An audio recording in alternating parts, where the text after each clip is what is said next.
تسألني بتقول لي آمنة أنت شو النمط اللي تتبعينه في القيادة؟ بقول لك نمط القيادة بحب.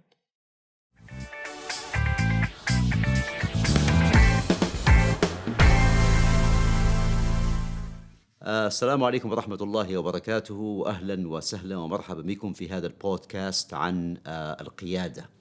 معكم خالد سيف الدين عاشور، مستشار في شركة فرانكلين كوفي الشرق الأوسط، وحديثنا سيكون عن القيادة وأهميتها في الوطن العربي وفي منطقة الخليج كذلك. ونرحب بضيفتنا اليوم الأستاذة آمنة محمد الشحي، وهي مديرة إدارة التوطين والمواهب في دائرة الموارد البشرية في رأس الخيمة في الإمارات العربية المتحدة. فأهلا وسهلا بك في هذا اللقاء عن القيادة. أهلا وسهلا فيك. حياك الله وبياك.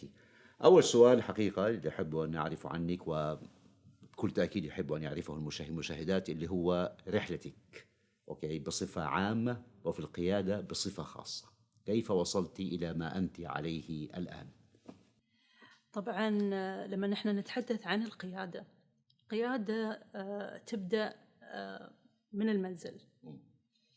لما الطفل يتهيأ من المنزل ياخذ السكيلز أو المهارات اللي مطلوبة من الوالدين مبدئيا، ينتقل لمرحلة التعليم.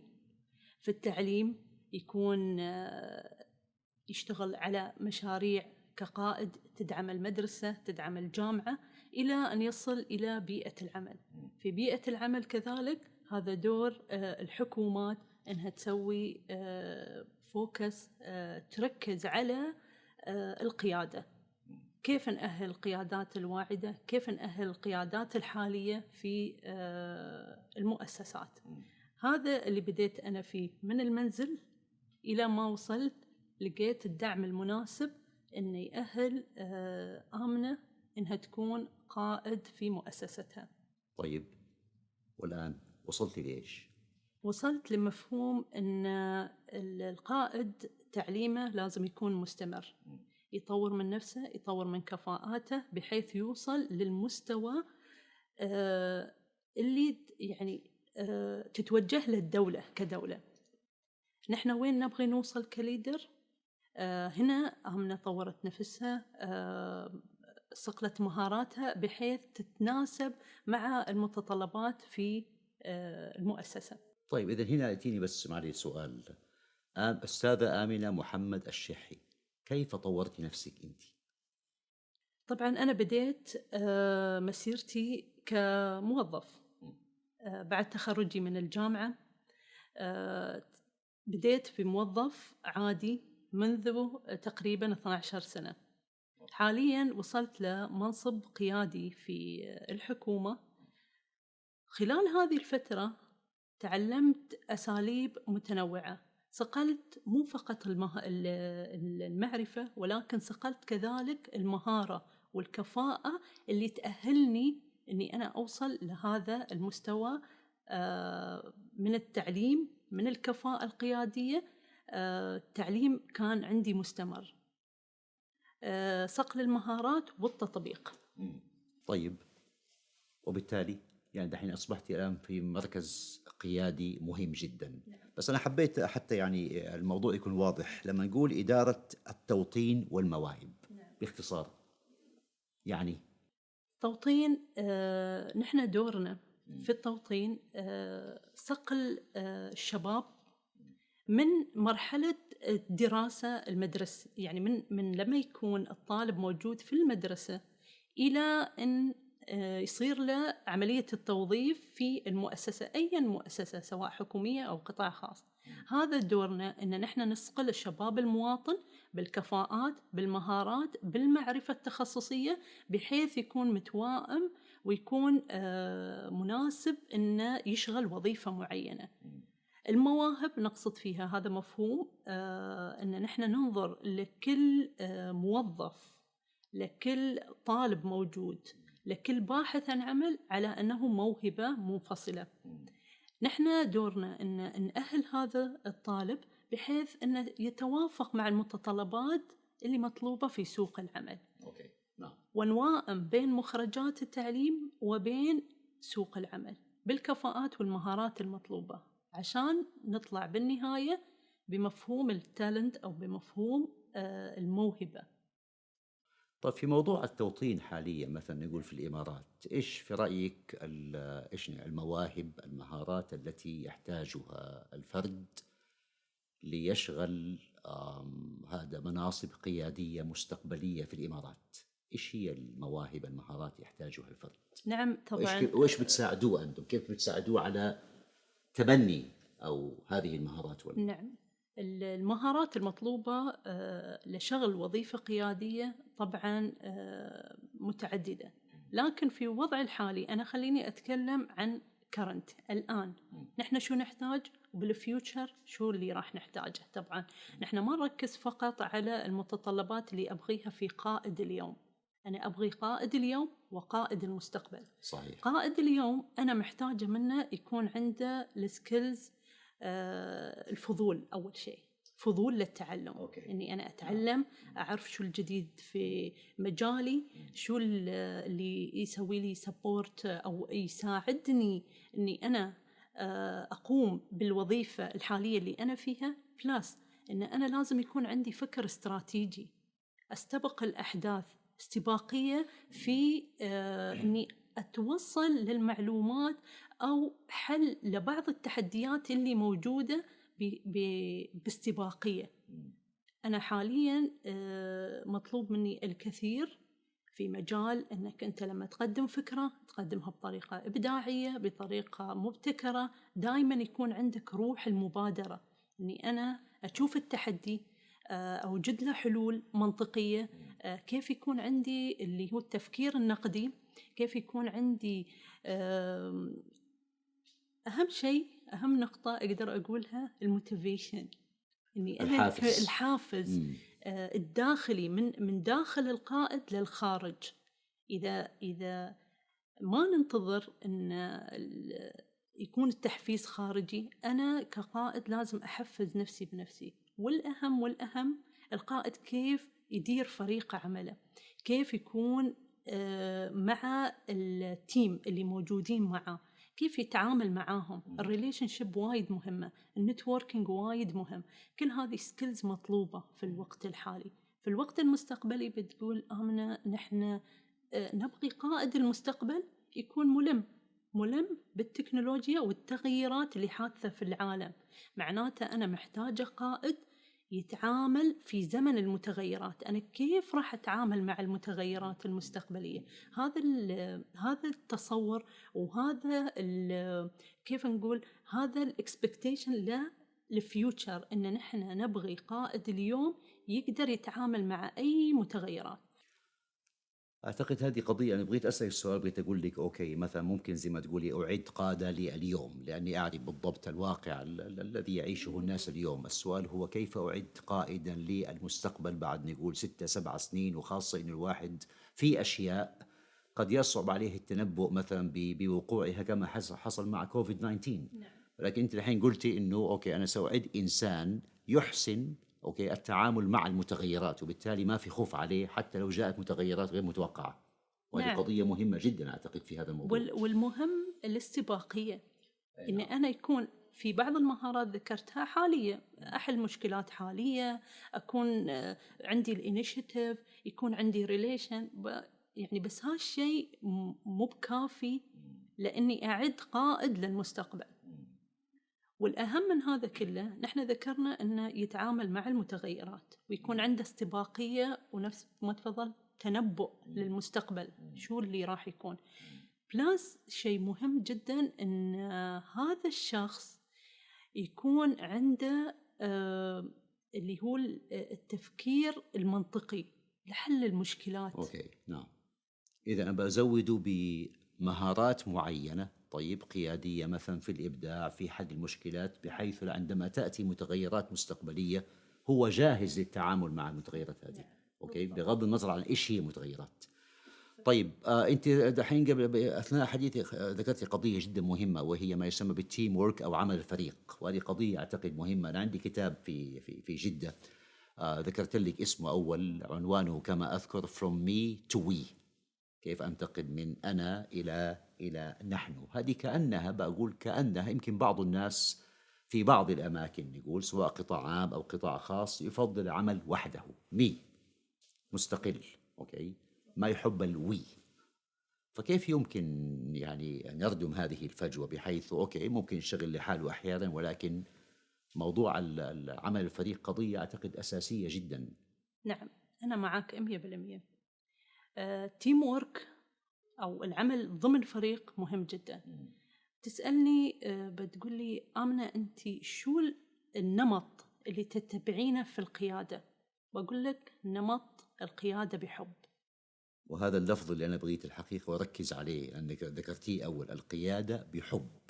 ما سبق إني سمعته. leading with love. أي ما سبق إني سمعته، فيريت. نعم، القيادة بحب مضمونها الأساسي أني أنا في فريق العمل أركز على 3 أمور. أركز على الريليشن شيب بيني وبين التيم. أوكي، علاقاتي بأعضاء الفريق. نعم، العلاقة ما تكون within بس محيط العمل، العلاقة بيونغ. أوكي، يعني ما هو ضغط 8 ساعات فقط وبعدين انتهى الموضوع. نعم، هني نحن نراعي فيها مشاعر الآخرين، أمورهم. لما تدخل أنت لفريق العمل وتوصل لمرحلة أن أنت تكون مهتم بأمورهم الشخصية، بأمورهم العائلية، بأمورهم في العمل، تحللهم كل التشالنجز اللي موجودة أو التحديات اللي تواجههم سواء على الصعيد الشخصي أو صعيد العمل. تمام؟ القيادة بحب تولد مفهوم جدا جميل اللي هو الثقة، الكونفيدنت. يصبح في ثقة متبادلة بين الليدر وبين الفولورز، بين المدير أو القائد وبين أعضاء الفريق. نعم. توزيع المهام، يكون المدير ما يخلي نفسه إني أنا أعطي دايركشن، إني أنا أوجه، ولكن يخلي عمره عضو في فريق في كل مشروع، بحيث يكون في تكاملية بالأدوار، تكاملية بين دور المدير كعضو في فريق وكقائد وموجه وكوتش يوجههم للطريق الصحيح. بلس القيادة بحب تساعد على الامباورينج، اللي هي تمكين هذيلا الموظفين أو فريق العمل إنه يوصل لمستوى التوقعات والتوجهات اللي محتاجتنها المؤسسة. هني راح يبدع، راح يحس ان environment العمل أو بيئة العمل محفزة، لأن أنا كأني أنا قاعد أخدم والمؤسسة، ويصير الولاء عالي والانتماء لهذه المؤسسة عالي من الحب اللي لقاه في بيئة العمل. إذا القائد يعني أعتقد عليه مسؤولية ضخمة في تهيئة بيئة عمل نقول مناسبة جدا، تطلق أنا أسميها الكوامن، البوتنشل، أنا ترجمتها الكوامن الموجودة في كل إنسان. أوكي. وأيضا ترفع مستوى ولائه لهذا الفريق للمؤسسة وولائه للمنشأة بصفة عامة. مضبوط؟ نعم. هذا وهذا. نعم. طب هل يمكن أحيانا مثلا، أنا كنت أقرأ مرة في كتاب عن موضوع القيادة ومستويات القيادة، فيقول المستوى الأول هو المنصب مثلا، المنصب المستوى الأول، بس هذا ما هو كافي. في ناس يكتفوا بهذا، بس هذا ما هو كافي، يعني only power، سلطة بس. المستوى الثاني يقول هو مستوى العلاقات، ذكرتيه الآن، اللي هو الحب، العلاقة الجيدة مع الآخرين سواء داخل أو خارج العمل. المستوى الثالث الإنتاجية. هل يمكن مثلا نقول لو إنه مثلا قائد لفريق معين وأصبح في علاقات جيدة سواء داخل أو خارج العمل، هل يمكن إنه هذا يؤدي إلى يعني إنه البعض يستغل هذا الموضوع بالتالي تنخفض الإنتاجية؟ لأنه خلاص والله القائد هذا يحبني وأحبه، وبالتالي ممكن يعني يغض الطرف عن أشياء معينة، ولا ترين العكس؟ القيادة بحب الجميل فيها أنها ترفع بيرفورمانس. أوكي، ترفع الأداء المؤسسي وترفع بيرفورمانس أو أداء الموظف نفسه. تمام. كيف إني لها موضوع اللي تفضلت فيه إن ممكن يكون في تهاون من الموظف، لأن المدير علاقته جميلة معاي، ما راح يعني يركز لي على الأمور من البداية. القائد عنده كفاءة لازم تكون موجودة فيه، إنه يركز على النتائج.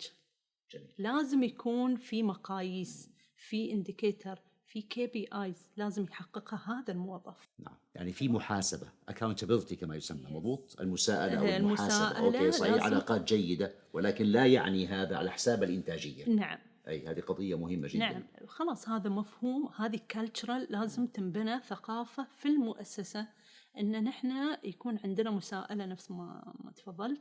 المساءلة وايد مهمة، ومن أهم الكفاءات اللي نحن قاعدين نحاسب عليها أو نحاول نطورها في مدراء المستقبل، أو سواء حتى المدراء الحاليين، إن كيف يكون في مساءلة، كيف يكون في متابعة. لازم لما أنا بخطط كليدر استراتيجيا لازم يكون عندي مخرجات، لازم يكون عندي مستهدفات إني أنا أحققها by the end of each year. يعني إن كل سنة أنا شو اللي بحققه، سواء أنا أو تيم العمل، نحن نكون متوافقين إن بنهاية المشوار نحن هذه السنة راح نحقق هذا المستهدف.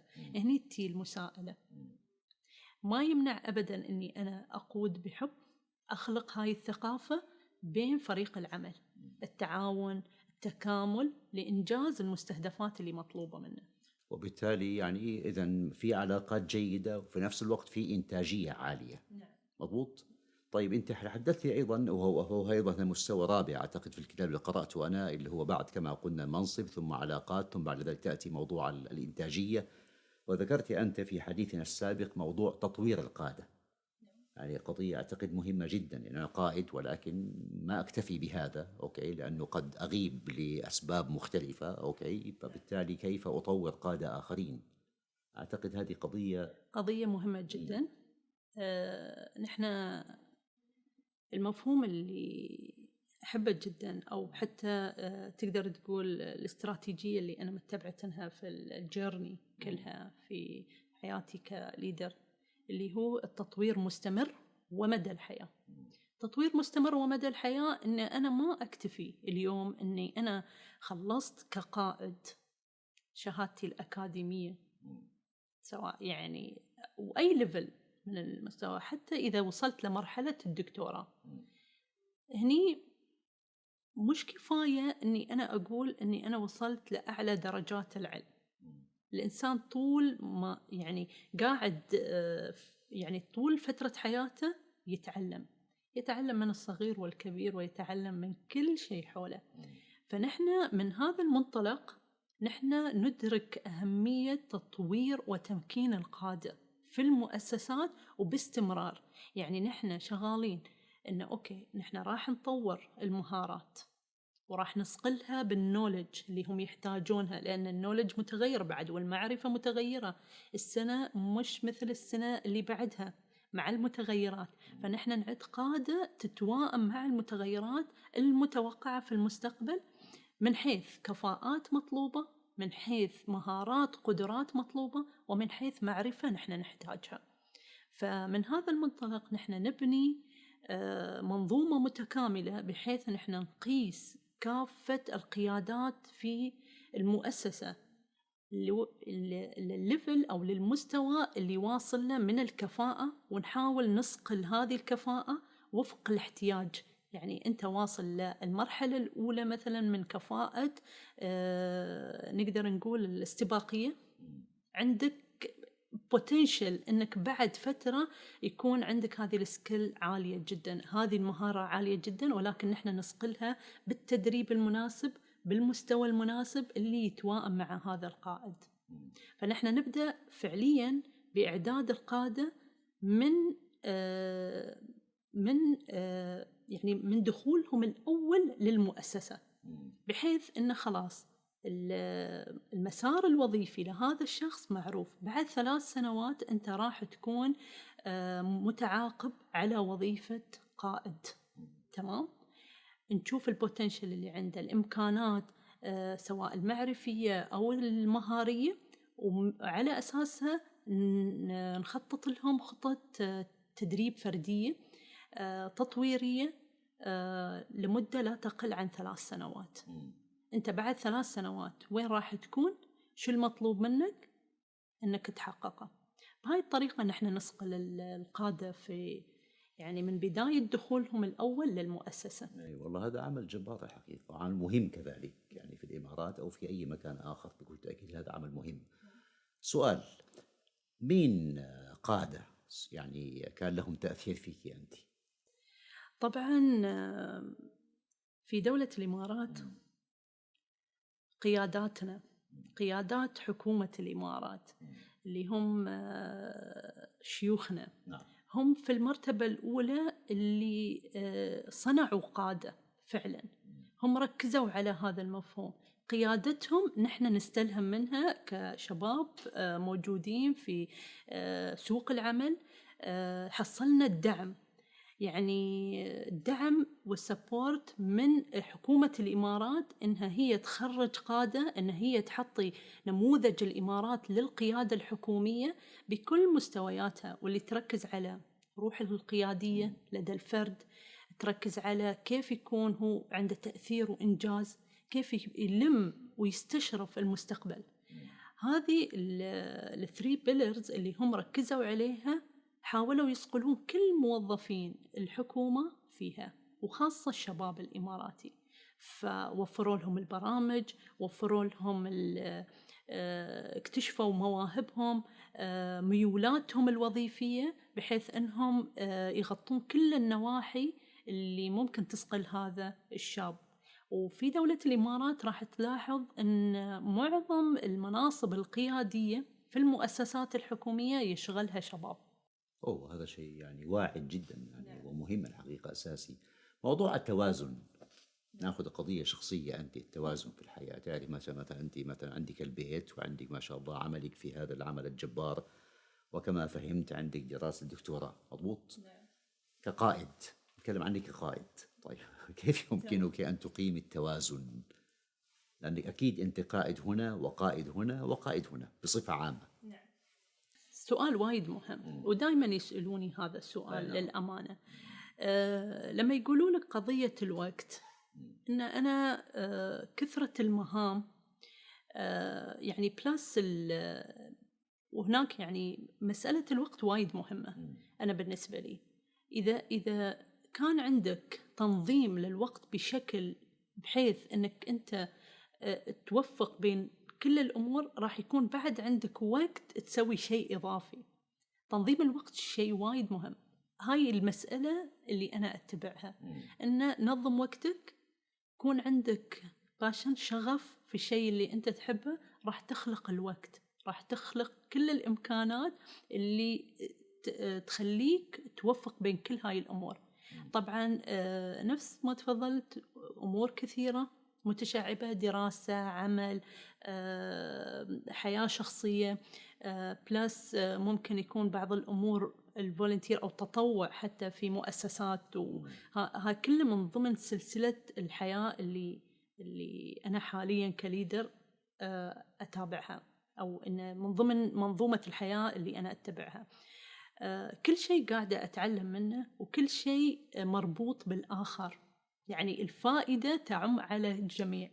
لما أنا أكمل دراستي راح أثر على مؤسستي، راح استقطب الأمور اللي هي الحديثة، نطبق الإجراءات وفق ستاندر عالمي، يأثر على العمل، راح يأثر على بيئة العمل بإنتاج جنريشن جديد، يعني الجيل الحالي، يعني اللي هم الأطفال، نأهلهم ونعلمهم. مدام نحن مثقفين ونتعلم طول حياتنا، راح نأثر على الجيل اللي موجود، راح يطلع أجيال مثقفة ومتعلمة. فكل يعني كل شيء أنت تسويه في حياتك impact على each.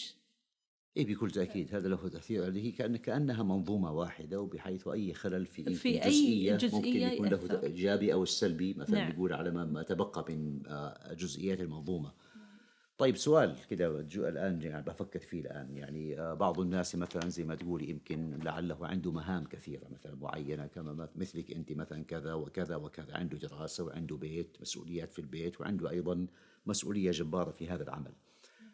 سؤال: هل تظني أنه القدرة على التوفيق نقول بين هذه المهام هي حاجة فطرية، يعني أنت كده شخصيتك فبالتالي عندك هذه القدرة، ولا مكتسبة يعني بإمكان أي شخص أن يتعلم مهارات معينة تمكنه من هذا التوفيق، ولا هي قضية فقط لشخصيات معينة؟ أنا بمفهوم العام عشان أكون صريحة جدا، كل حد يقدر، ما في إنسان ما يقدر، لأن شو نحن تربينا على لا مستحيل. تمام؟ جميل. لا مستحيل معناته أن نحن نقدر نكتسب المهارة ونقدر نطبقها، بس شو اللي راح ينقص؟ مهارة مهمة أنا أقول عنها سكيلز، أو حتى ممكن تكون قدرة على التكيف مع الأوضاع. تمام؟ وهذا شيء مكتسب. وعندك شغف، وهذا على رأس الهرم على قولة. الشغف قضية مهمة جدا. الشغف بعد ذلك أي أمور أنت بتسويها إذا فقد الشغف ما راح تكمل.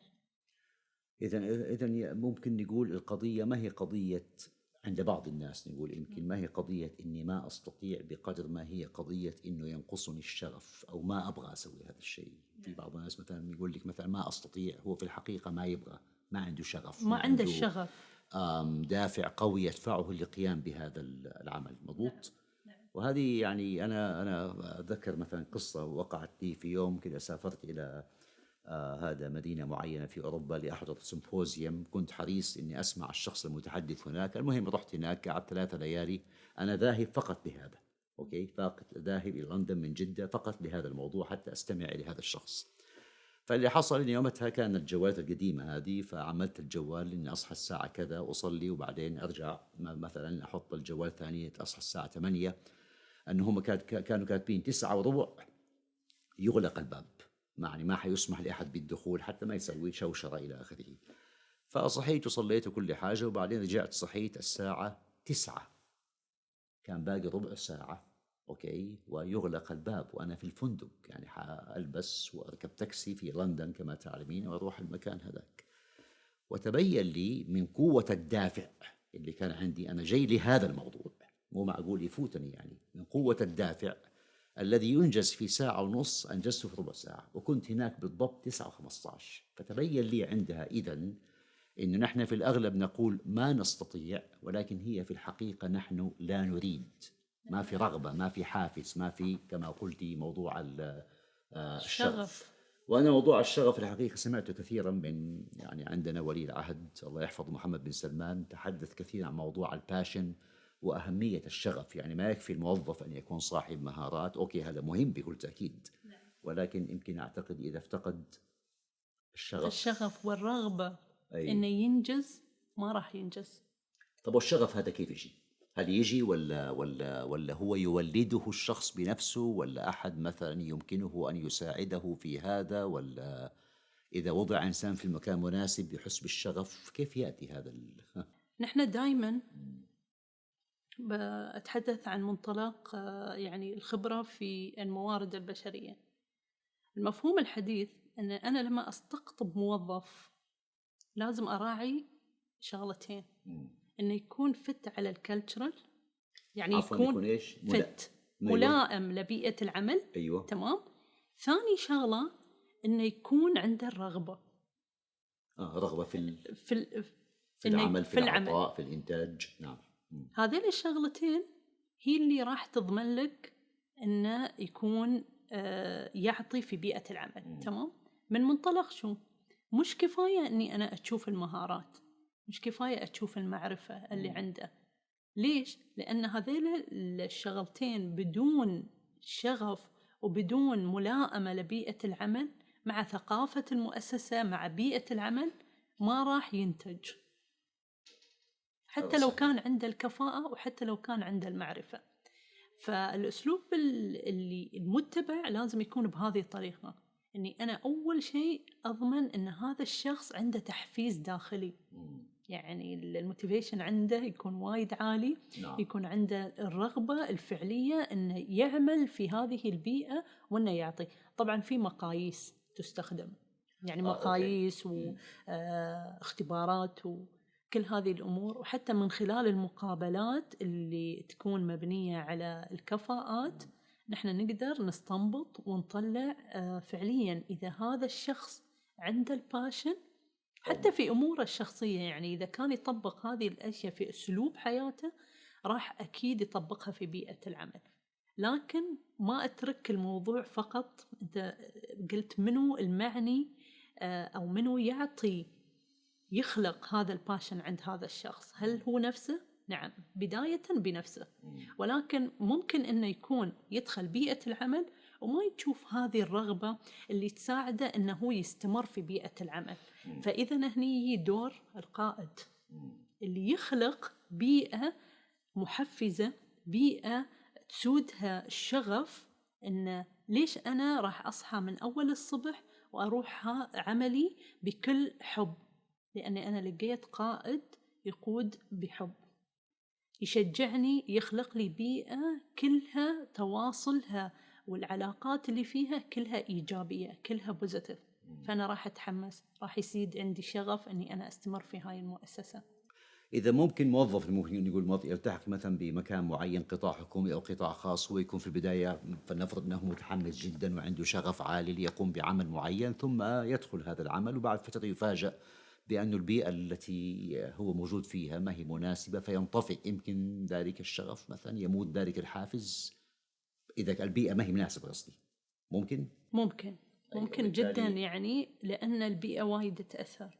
الموظف يجيب حماسة، يجيب إيجابيته، يجيب أنه يبغي يعطي للمكان اللي هو موجود فيه.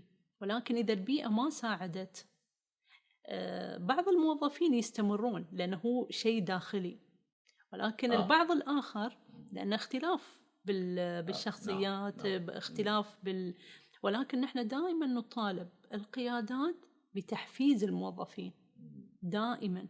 ليش؟ مهم جدا عشان ما تنطفئ هاي شمعة الشغف اللي هو دخل فيها، ما نطفيها بالأسلوب القيادي اللي موجود داخل المؤسسة. لذلك نحن دائما ننظر أن القيادات شيء مهم وشيء حساس وحيوي في أي مؤسسة، هو أساس صعود المؤسسة وهو أساس فشل المؤسسة. نعم. إذن يعني أنت لاحظتي من تجربتك في العملية، أوكي، إني أقول بصفة عامة أن هناك مثلا من يعمل في بيئات يمكن ما هي محفزة، ولكن هو عنده حافز داخلي يخليه يواصل ويعمل بشغف ونشاط وحماس. وبعض الناس لا، يمكن يدخل بحماس وشغف وتحفيز عالي، ولكنه مثلا في بيئة معينة لأسباب مختلفة البيئة ما هي مناسبة، أو مثلا قائد ليس ذاك، أو مدير هو فقط يعطي أوامر، ما هو قائد ممكن. طيب، وبالتالي يفقد ذلك الحماس. طب لو فقده مثلا، في رأيك إيش يسوي؟ ماذا يفعل هو أو ماذا يفعل به؟ يا هو إيش يسوي؟ أنه في ناس يسأل يقول لك مثلا، بتأتيني أسئلة طب يقول لك كيف يمكن أصنع شغفا مثلا؟ نعم، بصفة عامة. بعض الموظفين خاصة اللي عندهم حب في العطاء وما لقوا الدعم المناسب في المؤسسة اللي هم فيها، أكيد راح يترك. وكما هو متعارف وحسب يعني إن السبب الرئيسي لخروج الموظفين من المؤسسة هو المدير، بغض النظر عن البيئة، عن الأفراد اللي يعملون مع هذا الشخص. المدير أولاً، أو نحن نقدر نقول القائد اللي يقود المؤسسة. لأن موظفين كثر ما يهتمون في الراتب، ما يهتمون في أي أمور أخرى.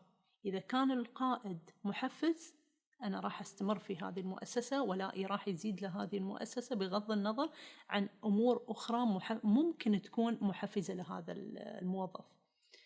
في حال أنه فقد هذا الموظف، فشو دور القائد؟ والقائد لا يحفز هذا الموظف.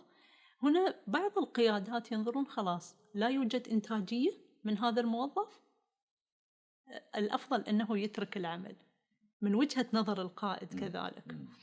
فهني لازم يعاد دراسة الوضع في المؤسسة. إذا نحن لاحظنا أن التيرن أوفر في المؤسسات كثر، لازم يبدأ هنا دراسة شو المسبب الأساسي في فقد الموظفين اللي عندهم شغف، بدأوا في المؤسسة بشغف وانتقلنا لمرحلة ترك هذا الموظف لهذه المؤسسة. فعلا الدراسة هذه حتكون فعلا ممتازة جدا وشيقة ومهمة، لأنه هذا أعتقد يشبه الطلاب الأطفال. مثلا لما يخش طفل مثلا، يعني مثلا أعرف أطفال يعني مثلا يخشوا أولى ابتدائي كمثال، مثلا يخشوا وهو طبعا مدرسة بالنسبة له يمكن هو راسم صورة معين لها في ذهنه، يروح أول يوم، ثاني يوم، ثالث يوم، يبدأ الإيش الحافز أو الحماس أو الشغف يبدأ يقل يقل يقل يقل، ثم قد يزول. وبعد هذا يعاني والداه من قضية إيقاظه في الصباح ليذهب إلى هناك، في حين نفس الطفل هذا يمكن في بيئة مدرسية مختلفة، طيب يمكن يروح وهو في غاية الحماس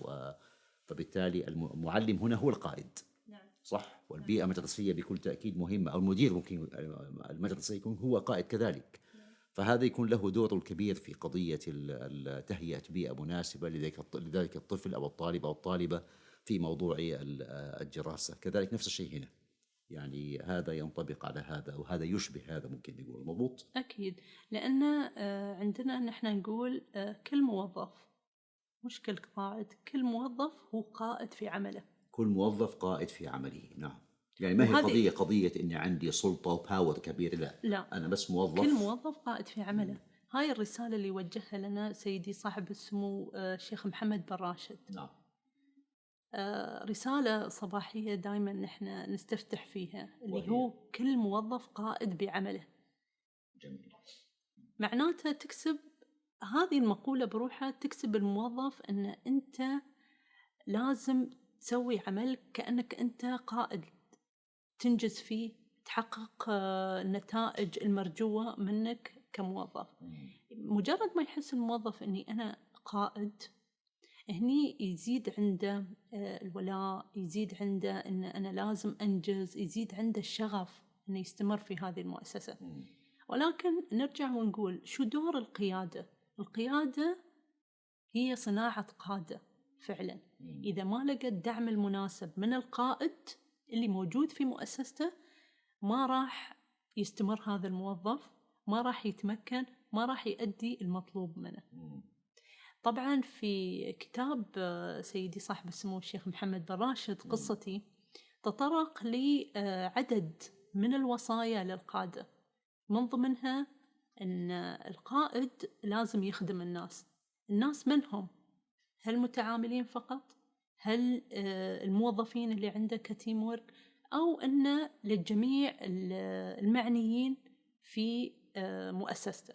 طبعا أخدم الناس معناها أنه لازم يكون القائد يوجه جل اهتمامه لكل من حوله وكل العلاقات اللي حواليه.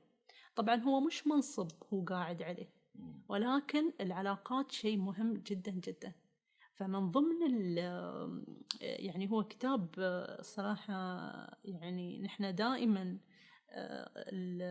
قدوتنا في القيادة، واللي يركز على مفاهيم القيادة، واللي طلع بنموذج الإمارات للقيادة الحكومي سيدي صاحب السمو الشيخ محمد بن راشد الله يحفظه.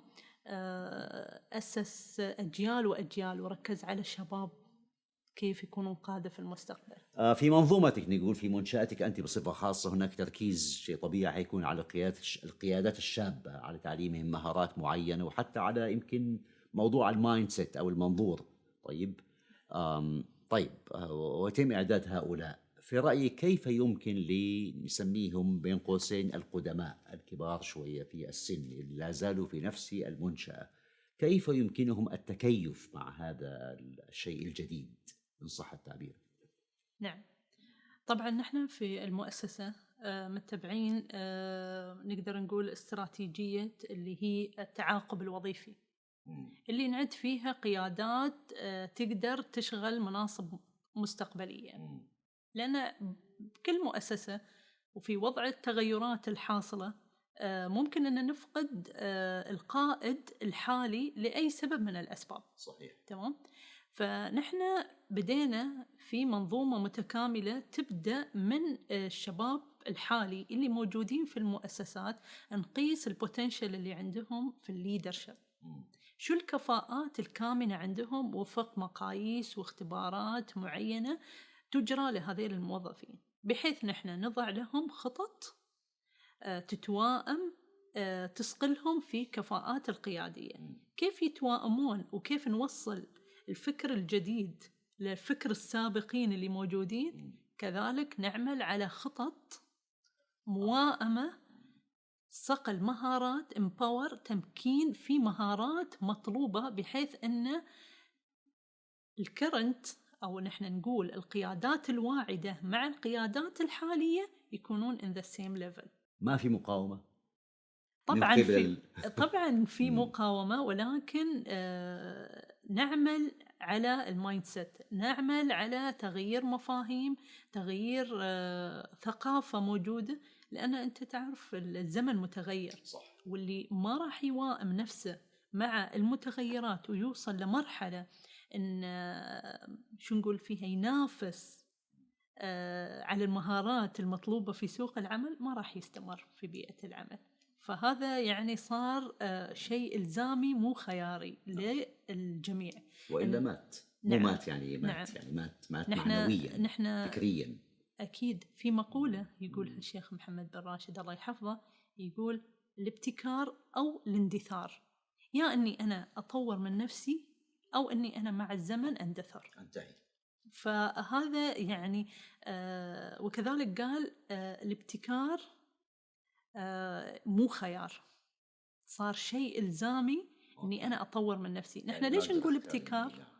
ما في تشويس، خلاص ما في خيار عندنا. يعني لو ما اخترت أني أبتكر وأبدع، الخيار الثاني اندثار. انتهيت. نعم. اندثرت، انتهيت. نعم. أصبح مالي يعني ما في شيء يمكن أن أقدمه. نعم. فهذا المفهوم اللي نحن قاعدين نحاول ننشره في بيئات العمل، هذا فعلا ويطبق على أرض الواقع، إنه لازم تطوير مستمر، لازم تعليم مستمر، لازم أعد قيادات عشان أستمر في العمل. other than this يعني خلاص. هذا الحقيقة قلت الآن ذكرني بمقولة قرأتها في كتاب زمان، يقول أن أحد الناس مات في 30 ودفن في 60. مضبوط. فهو اندثر في 30 ولكنه مات في 60، يعني مات في 30 بس دفن حقيقة في 60. شكرا لك لهذا اللقاء الأستاذة آمنة الشحلة. وحب المشاهدون والمشاهدات يتابعوك في السوشيال ميديا، فين يتابعوك ممكن؟ طبعا يقدرون يتابعوني على لينكدين آمنة الشحي. لينكدين آمنة الشحي. شكرا جزيلا لهذا اللقاء الممتع، الله يبارك فيك، استفدنا كثيرا وأتمنى أن يكون الجميع قد استفاد. وشكرا لكم جميعا لمتابعتكم لهذا اللقاء الممتع، ونرحب بكم إن شاء الله في لقاءات أخرى، بودكاست أخرى عن القيادة، هاشتاج عن القيادة. شكرا لكم جزيلا، والسلام عليكم ورحمة الله وبركاته.